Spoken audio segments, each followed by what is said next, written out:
This is the sound of a spectacular meal. Taste the world with the official cruise line of the James Beard Foundation.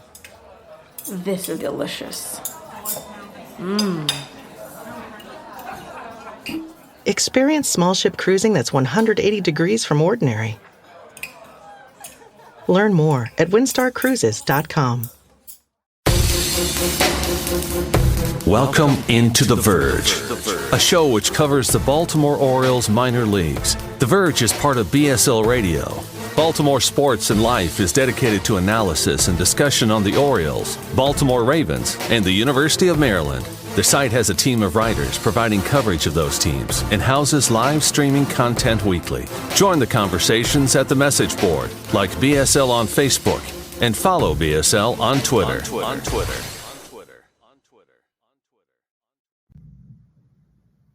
Want to make a podcast? Spotify's got a platform that lets you make one super easily, then distribute it everywhere and even earn money, all in one place for free. It's called Spotify for Podcasters, and here's how it works. Spotify for Podcasters lets you record and edit podcasts right from your phone or computer, so no matter what your setup is like, you can start creating today. Then you can distribute your podcast to Spotify and everywhere else podcasts are heard. Video podcasts are also available on Spotify. With Spotify for Podcasters, you can earn money in a variety of ways, including ads and podcast subscriptions. And best of all, it's totally free with no catch. Ever since we discovered Spotify for Podcasters, we feel like having options like video podcasts and Q&A lets us be more creative on another level. I highly recommend you give it a try. Download the Spotify for Podcasters app or go to www.spotify.com/podcasters to get started. Welcome to this On the Verge Major League Mailbag. This is Zach Spedden taking your questions this week about all things Orioles, including the Major League, some minor league questions as well. But we're going to start with a question from Ben Durst, and it concerns the big story this week in Major League Baseball, and that is the potential move of the Oakland A's to Las Vegas. Ben says, you have to solve the Tampa and Oakland concerns and expand MLB by 2 teams. When the dust clears, which 4 cities have teams? So there's really 2 answers to this question for me. There's what my heart says and there's what my head says. My heart does not want any team to move. So my ideal would be that Oakland does find a way to stay in Oakland. The Rays stay in Tampa Bay. And then you give Montreal a team in the same division as the Orioles. So I have a built-in excuse to go to Montreal at least once a year. Great city. It was a good baseball town in its day, and I would love to see them get one back. However, things have been kind of quiet up there since the proposed split season plan from the Rays fell apart. So I really don't know what's going on with the new ballpark situation. And although this, the possible move of the A's to Las Vegas is not a done deal by any stretch of the imagination, it does seem that the A's are definitely heading on that track. So for the sake of this for now, I'll just say that in my head, I see the A's moving by 2027, the Rays staying put. And then that leaves you with expansion teams. I think Nashville does get one. It's a good market.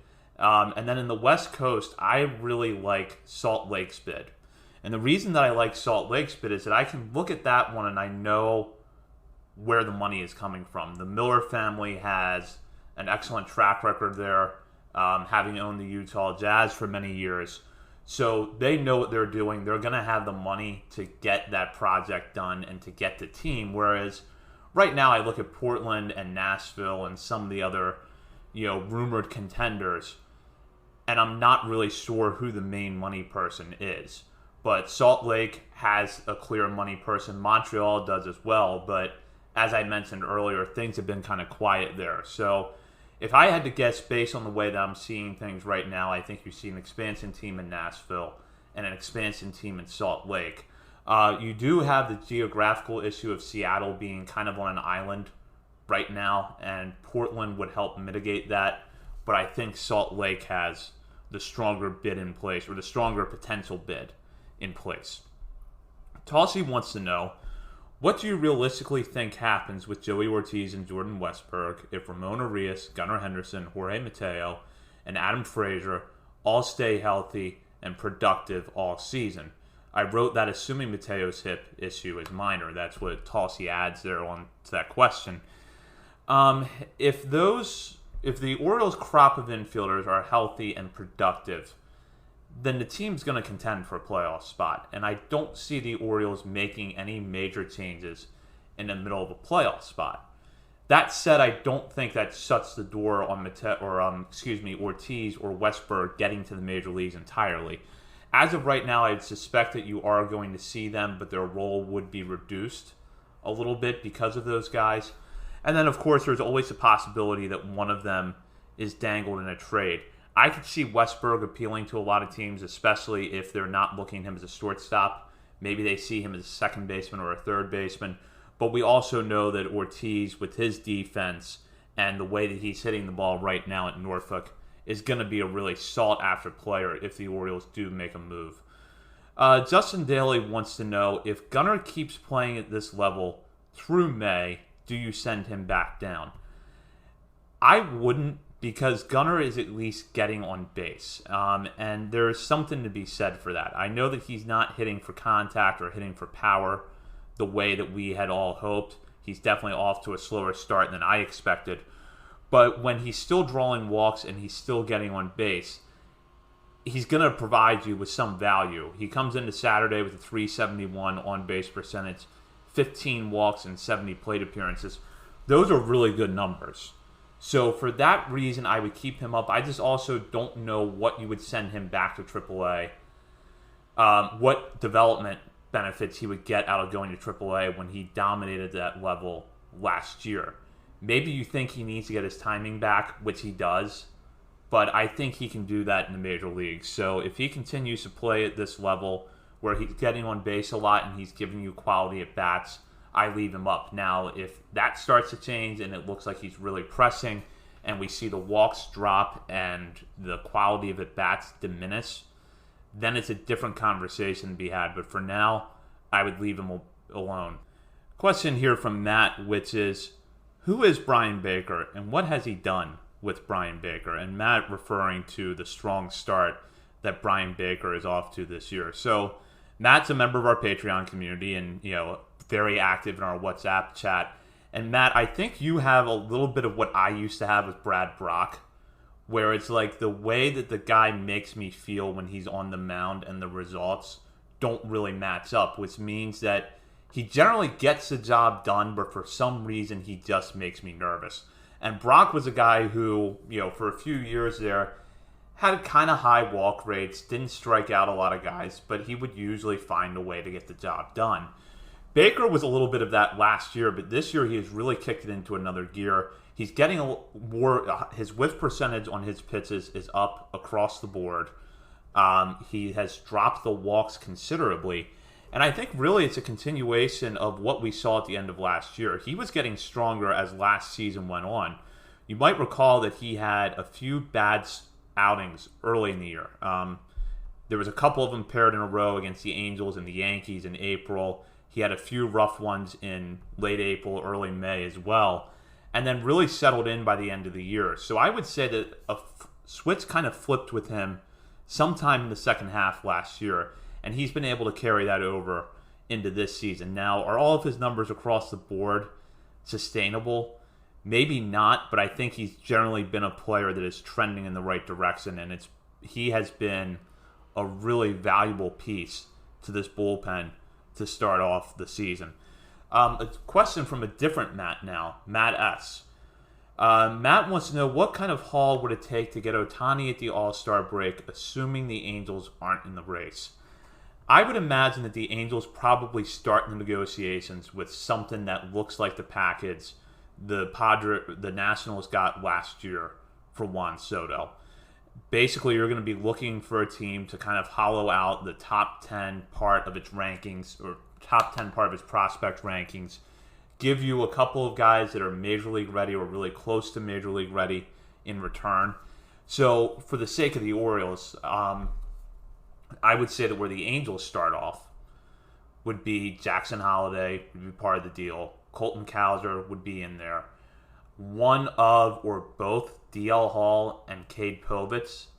Dylan Beavers, maybe. Heston Kjerstad, I think, would be in that mix.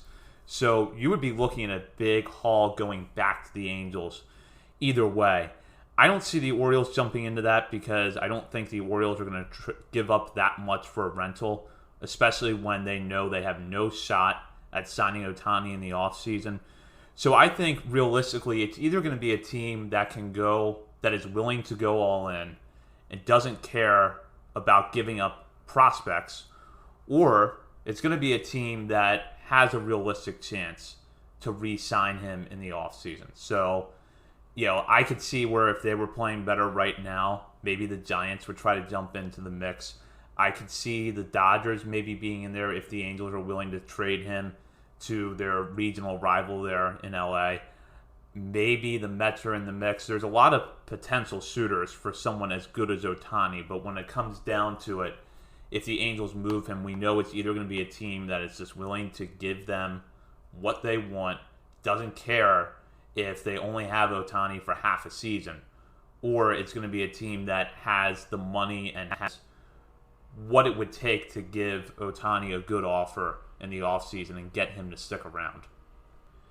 Kevin Brown with an interesting question here, which is rank from worst to best: Camden Yards, Harbor Park, Prince George's Stadium, Ripken Stadium, Purdue Stadium. So that's, of course, the ballparks for the Orioles, Norfolk Tides, Bowie Bay Sox, Aberdeen Ironbirds, and Delmarva Shorebirds.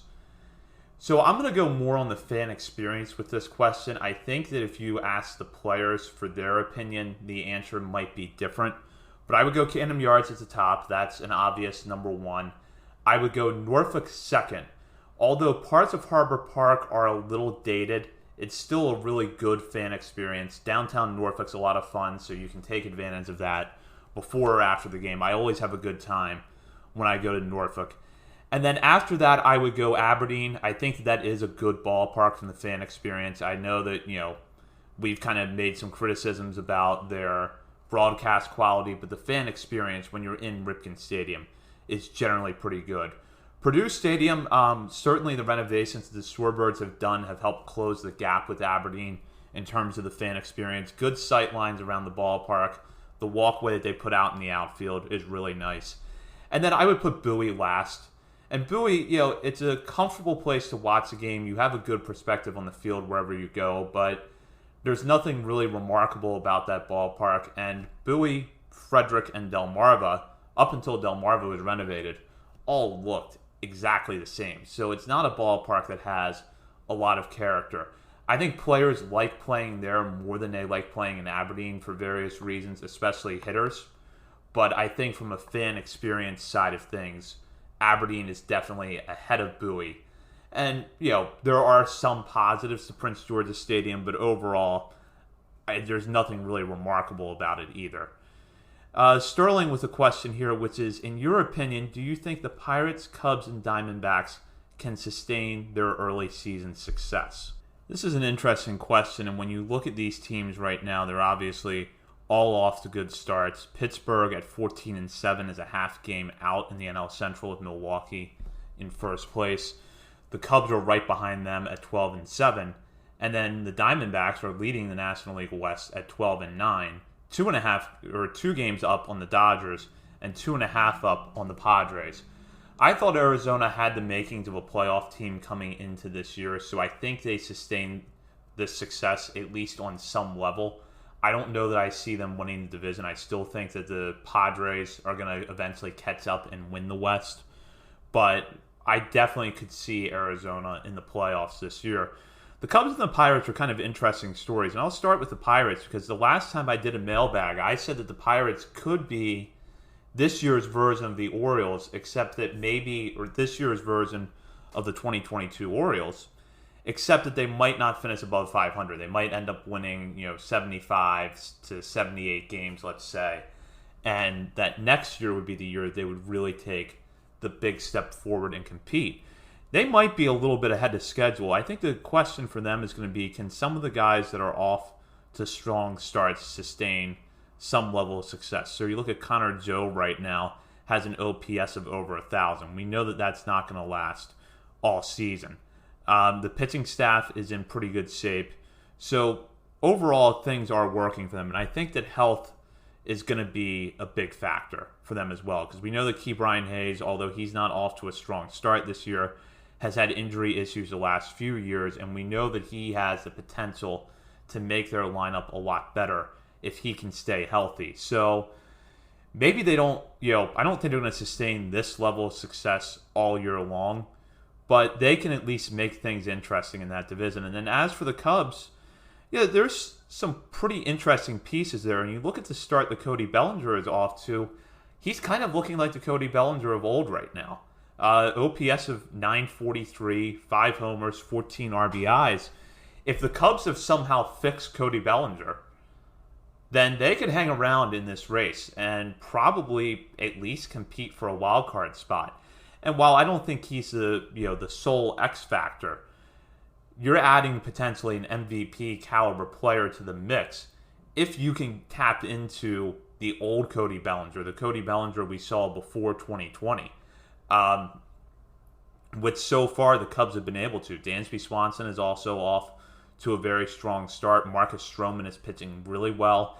He's not going to sustain a sub-1 ERA all year, but we know that he's a dependable starter who can generally get the job done. So I could see the Pirates and the Cubs hanging around and at least making things interesting. It may work out that the Pirates perhaps slip a little bit, maybe don't make the playoffs, maybe even don't finish above 500, but still have a really good year and a year that shows that they're heading in the right direction.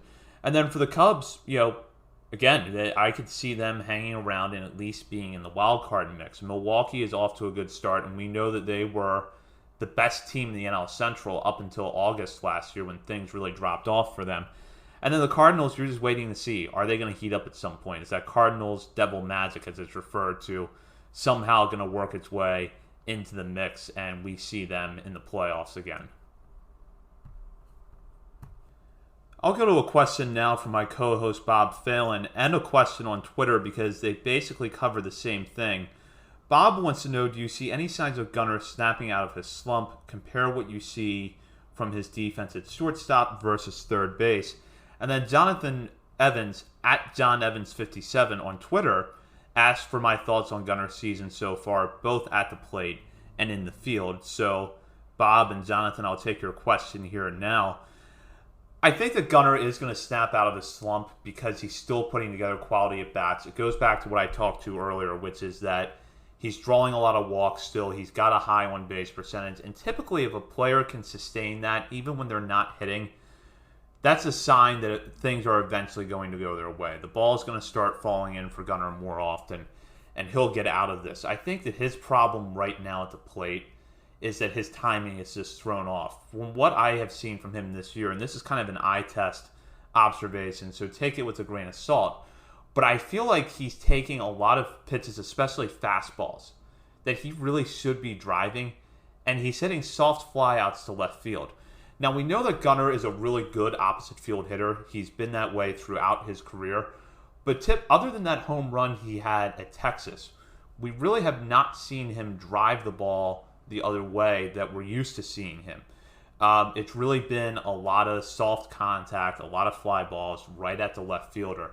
So I think that once he gets his timing going at the plate and he is able to turn around on the hard fastballs a little bit better than he is right now, the results will come around for him and he'll be right in the Rookie of the Year race where he should be. And then defensively at third base, we know that Gunnar has had issues with throwing accuracy in the past. He has an excellent arm in terms of arm strength, but he has had accuracy problems before. They really plagued him in 2021. Last year, it looked like he may have gotten beyond them, but then this year we have seen them come back a little bit. And I know that this sounds cliche, but the game does move faster at the major league level, and that's a big part of it too. I think the other thing that he's really got to work on, well, really two things I would say that he's got to work on with his throwing. One of them is kind of keeping his eye on the ball a little bit longer, making that smoother transition to looking up at the first baseman before he makes his throw. And the other one, and this is an issue that he had in 2021 too, is just because you can make the throw, and you can make the throw as good, if not better, than a lot of infielders in baseball, doesn't mean you always have to make it. There are times that Gunnar will throw the ball to first base when the play just really isn't meant to be. I saw him do that in the Texas series where slow chopper comes in to fields it, ends up throwing it down the line when really he didn't have a play at first base to begin with. He did an excellent job getting to the ball, but the play at first base just wasn't meant to be, and he would have been better off holding on to that ball. That was something that he had an issue with 2 years ago, and I think that as he adjusts to the major leagues, it's something that he's going to have to work through again. But he'll eventually do that, and he'll be really good at whatever position he settles in as. I think most likely a third baseman, but he can still play shortstop, and he can play it fairly well. And what impresses me about him at shortstop is he does a really good job on those 4-6-3 double plays of getting the ball to the first baseman. I feel like he barely has the ball in his mitt, and it's already flying across the infield to Ryan Mountcastle. He does an excellent job of getting that throw out quickly. He has really good arm strength, so the ball gets to first base at a high velocity, and he's able to come out on the winning end of a lot of bang-bang plays at first base because of that. That's something that he does really, really well, and I think that it's worth noting. I'll go to a question now from Vivek, which is, with John Means and DL Hall on the brink, do you see Cole Irvin joining the rotation again this year?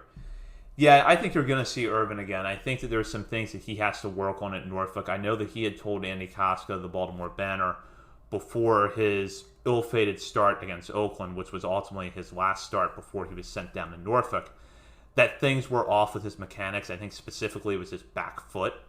Wasn't where it should be, and that was affecting his command. Which makes sense because in certain starts, the stuff kind of looked like you would expect it to. But he was not hitting his spots as well as we've seen him do it in the past. So I think he's going to work through that, try to get his command back, and then you're going to see him in the rotation again. And what you just hope for is that, number one, he's throwing strikes more consistently, but that he's able to sort of make that adjustment to not pitching in the Coliseum anymore.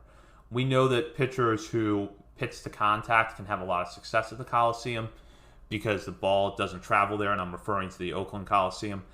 The ball just doesn't travel there, whereas it's going to travel a lot more in other ballparks, and I think that still holds true a little bit at Camden Yards, even with the left field wall moved back.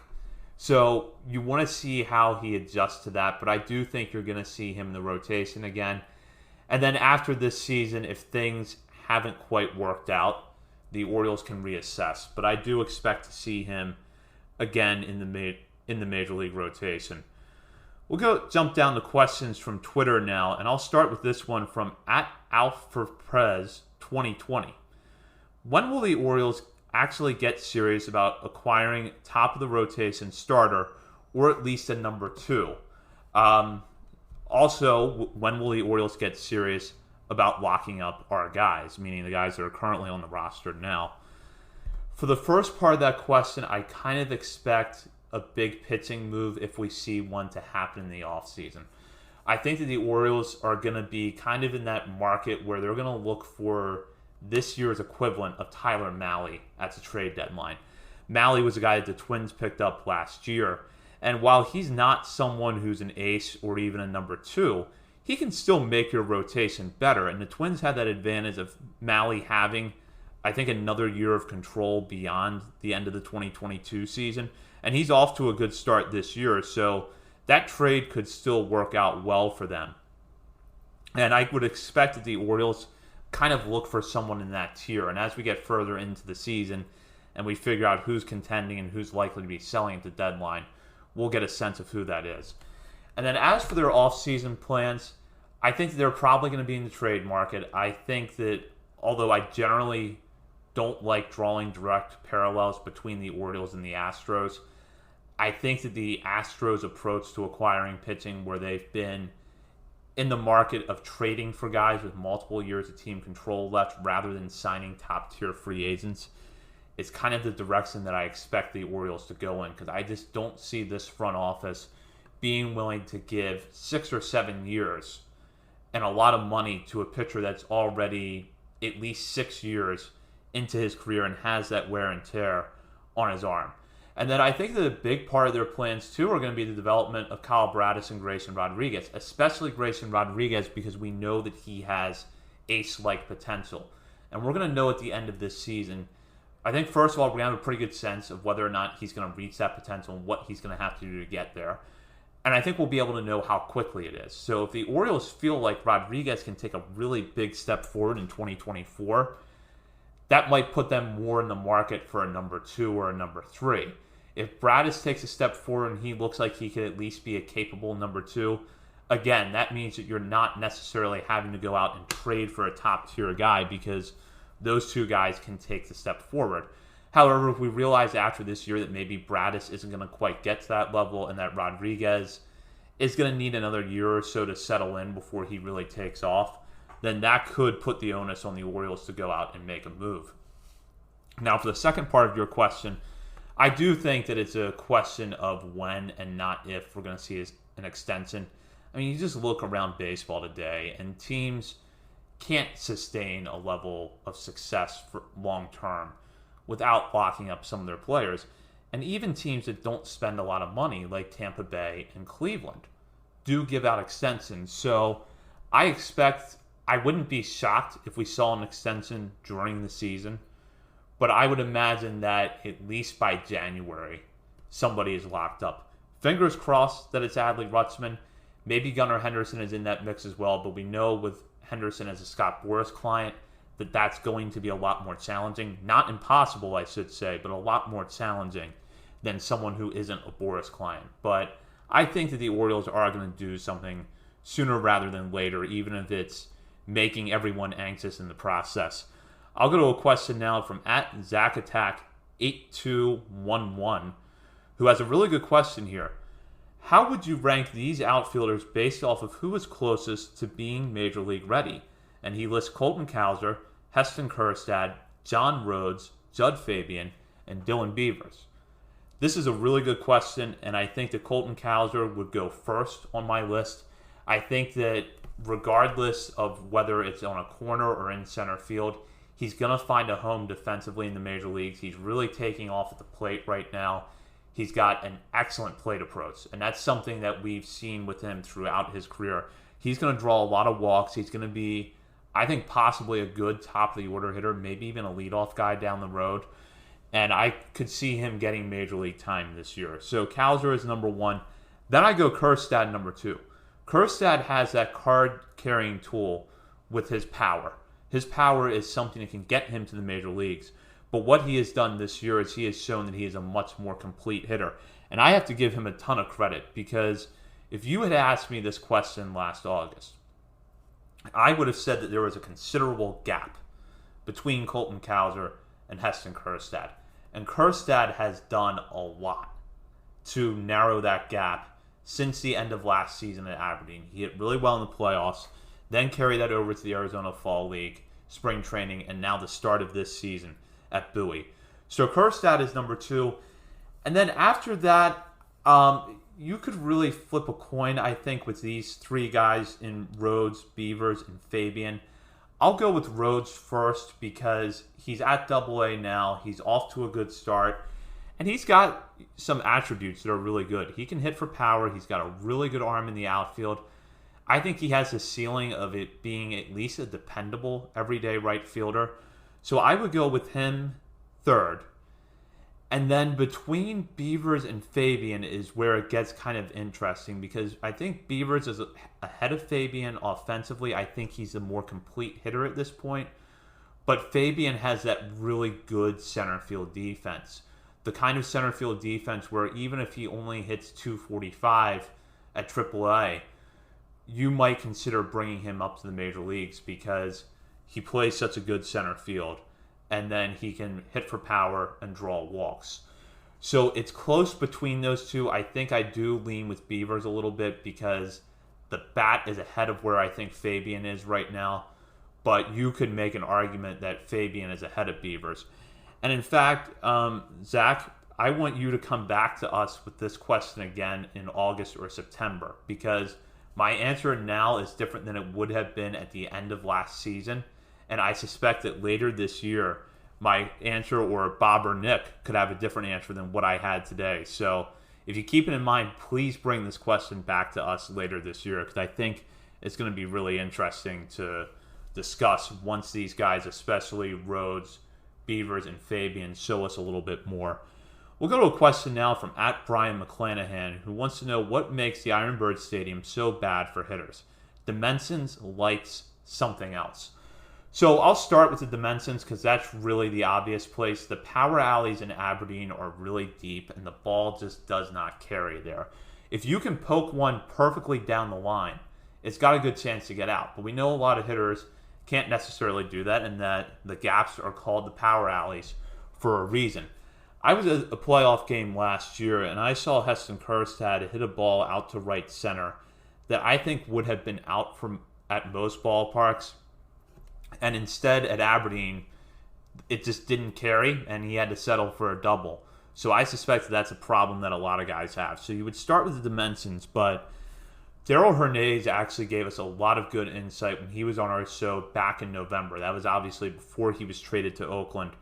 He talked about some of the challenges of hitting at Aberdeen. There was an issue with a light out in the outfield that was fixed last year, but then he also said that the batter's eye was see-through, which I think means that it's kind of made of a mesh-type material rather than being a solid wall, and that can affect the way the hitters see the baseball, especially early in the game for 7:05 starts. So I've not been to Ripken Stadium this year, so I don't know if that's still the case or not, where the hitter's eye or the batter's eye is not a solid wall, and it's just sort of a thin material. But that was something that Darryl talked about when he was on our show. And I have to imagine that that is a real challenge for hitters. So I would say that the dimensions are the first part of the issue for hitters, but then the ability to really see and pick up the baseball is much harder at Aberdeen than it is at other ballparks.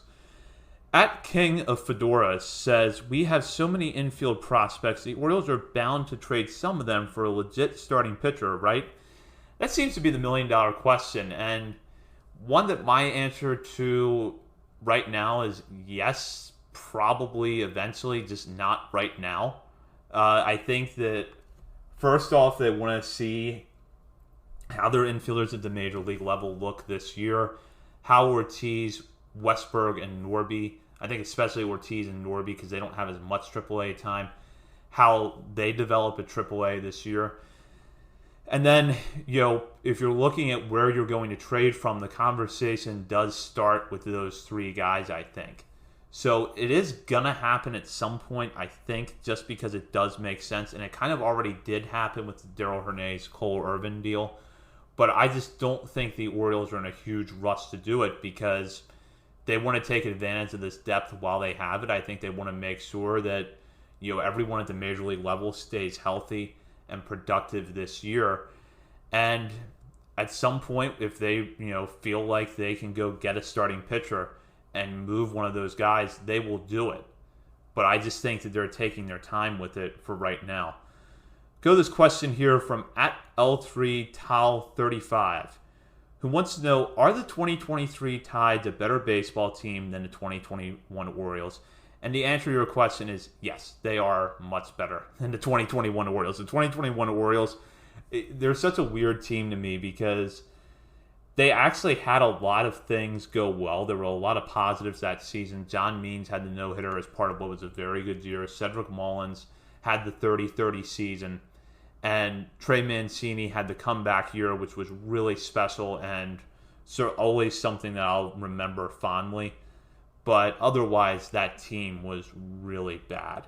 And I can definitely say that the current Tide team is at least a lot more entertaining. Now, of course, we don't know, in a 3 or 4 game series, there could be some things that would break the 2021 Orioles' way. But yeah, the 2023 Tides are a much more entertaining team, and honestly, I think they're better, just top to bottom. When you look at their roster, there really is not a weak spot. They've got good arms in the rotation. They've got good arms in the bullpen. They've got really good hitters top to bottom, and not just, a bunch of power hitters. They've got guys who will give you really, really good at-bats. Colton Cowser is locked in right now. He is excellent at the top of that order. Joey Ortiz is hitting the ball hard and hitting it in the air. So his success from Bowie at the end of last year has carried itself over. We know that Connor Norby is as capable of anybody of turning on a hard fastball and hitting it out of the park. So that team is just a lot of fun to watch right now. We'll wrap up now with this question from David Adams, who wants a series preview. And since Bob covered the Tigers last week when he was on with Vivek, I'll jump ahead on the schedule and I'll start with the Red Sox, who are coming to town on Monday. Having just played the Red Sox a few weeks ago, I think we have a pretty good sense of who they are as a team. The pitching staff leaves a lot to be desired. The offense doesn't have the firepower that it had a few years ago, but still a lot of guys who will give you tough at-bats. Take someone like Justin Turner. Justin Turner might not scare you the way that he would have in, say, 2019, but he's still capable of giving you a tough at-bat. Rafael Devers, we know, can do a lot of damage when he has the bat in his hand. So the Red Sox, definitely not a team you want to take for granted. They showed that when they took 2 out of 3 at Fenway to start the season. And then as for the Tigers, they're playing better than I think we would have expected them to have played. They were really bad last year, but it's 7-11. Not a bad start to the season for them. 3 games out in the American League Central. The pitching staff looked good in Game 1. We'll see how they look the rest of the series, but honestly, given that the Tigers kind of beat up on the Orioles last year, I don't want to take them for granted and sit here and tell you that the Orioles are going to roll over them for the rest of this series in Baltimore and then next weekend when they go to Detroit, because that might not be the case. But, they're going to make things challenging, I think, for the Orioles, even if the Orioles come out ahead. It kind of reminds me of the National Series a little bit, where going into that, I knew the Orioles were capable of sweeping the Nationals, but I also looked at Josiah Gray and Mackenzie Gore pitching back-to-back and thought these two guys can make life a lot harder on the Orioles hitters because they're pretty good pitchers. They could, go up against the Orioles much better than a lot of pitchers in the National staff. And I think for the most part, the two of them did that. So the Tigers, don't take them for granted. They taught us the hard way last year, but the Orioles should win this series, and I think stand a good chance of winning the series in Detroit next weekend as well. I'll wrap up with a topic that has been discussed a lot recently, not just among the Orioles media, but nationally as well, and that's Jorge Mateo. The good news is that Mateo is probably going to avoid an IL stint, should be back in the next few days as he recovers from that hip issue. And Mateo, we know that what he can do when he's on the field. He's really an electric player sometimes, phenomenal defender. The level of success that he's having right now is not going to be sustainable throughout the season, but he is definitely making better decisions at the plate. Last year, it felt like you could draw up a really easy blueprint for how to get Jorge Mateo out. Just pitch him away with a slider, get ahead in the count, and then you finish him off. This year, I think that he's being a little bit more selective at the plate, and that's allowing him to drive the ball a lot more. He definitely seems to be buying into what the Orioles are selling in terms of swing decisions. And credit to him and credit to Ryan Fuller and Matt Borg-Salty. Because even if he does not sustain that, I think you're looking at a guy who could be comfortably a 3 to 4 win player this year.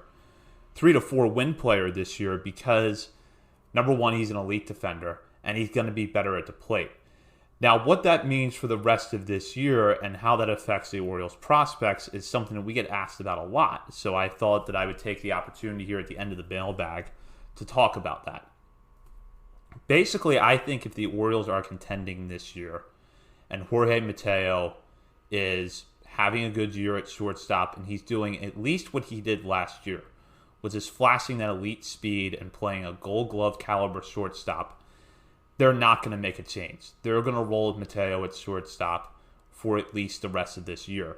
Because it's really hard when you're in the middle of this season to change out at a position like that when you have a premium defender there if you're having success, especially when you have a lot of pitchers on the staff who rely on the ground ball. You brought in Kyle Gibson under the premise that the Orioles' infield defense was going to help make him better after a rough year in Philadelphia.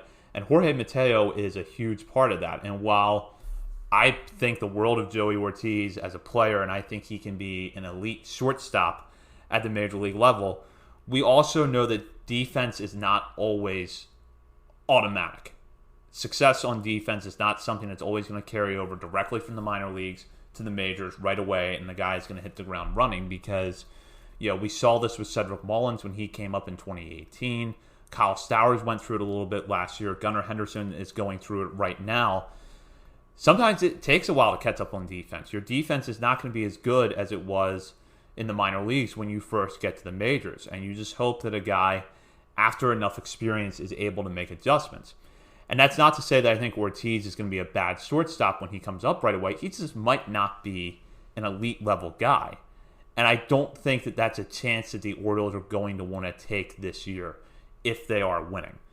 So as for where Ortiz fits in, I definitely think he's going to get major league time this year. He's on the 40-man roster now.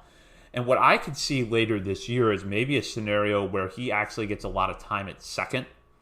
Because if you have him and Mateo up the middle, you've got a truly elite middle infield backing up your pitching staff.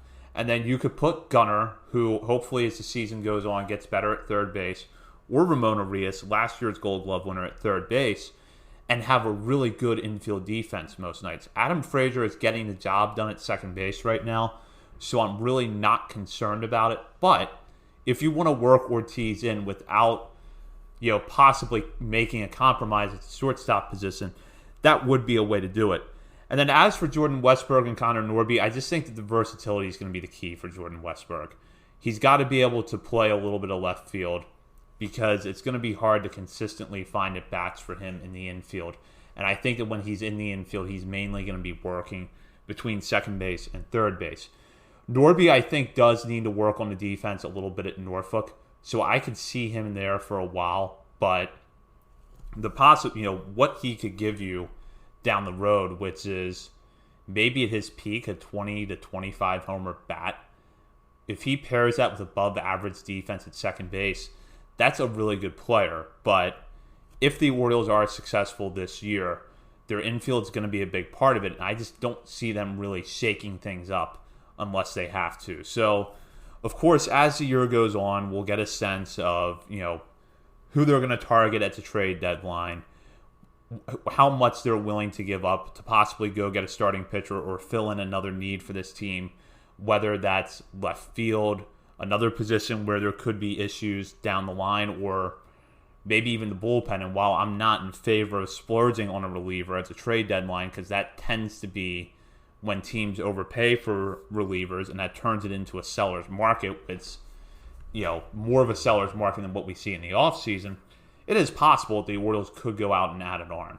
So that's just something to keep in mind for the rest of this year, which is that if the Orioles are having success and this infield is part of that, they're not going to shake things up unless they have to. And I think that especially at shortstop, if Jorge Mateo is giving you that Gold Glove level defense and you're winning, you're not going to move on from him during the season. You're going to continue to roll with him. And then when you get into the offseason, that's when you start having the conversation of, okay, do we go with Joey Ortiz to start the 2024 campaign? If that's our guy, then what do we do with Mateo? Do we move him to a utility role? Do we dangle him out there to see what we could get in a trade? Because I think a team would give you something of value for Mateo, even if he's not hitting, because he is such a good shortstop. But these are all things that are going to play out. We just have to give it some time. And I think that, for right now, we can agree that the Orioles are a better team when Jorge Mateo is on the field, and that we hope that he's back there as quickly as possible. That will do it for this week's mailbag. Thank you again for the excellent questions, both from members of our Patreon community as well as our followers on Twitter. If you have not signed up for our Patreon community yet, please consider doing so. You can join for as little as $3 a month, have ad-free episodes, access to our WhatsApp group, and then at the $5 and $10 levels, have exclusive daily content throughout the season. And I should also plug the fact that in about 2 weeks, we will be rolling out our updated top 50 prospect list exclusively for patrons for the month of May. And of course, with Gunnar Henderson graduating, we are going to have a new number 1. So if you want to listen to that and more, join our Patreon community. And of course, we will take questions throughout the season from our Patreon community, as well as our followers in social media and anyone who listens to the show. So keep the good questions coming. Bob or Nick will have you covered next week. And then for our patrons, I will be on tomorrow morning and Monday morning with the exclusive daily recap. Have a great weekend. Try to stay dry in this weather, and go O's. That'll do it for this week's episode of On the Verge. Be sure to check out our Patreon page where you can help show your support for the show and get bonus content, including monthly top 50 updates to our prospect list and daily game recaps during the season, and much, much more.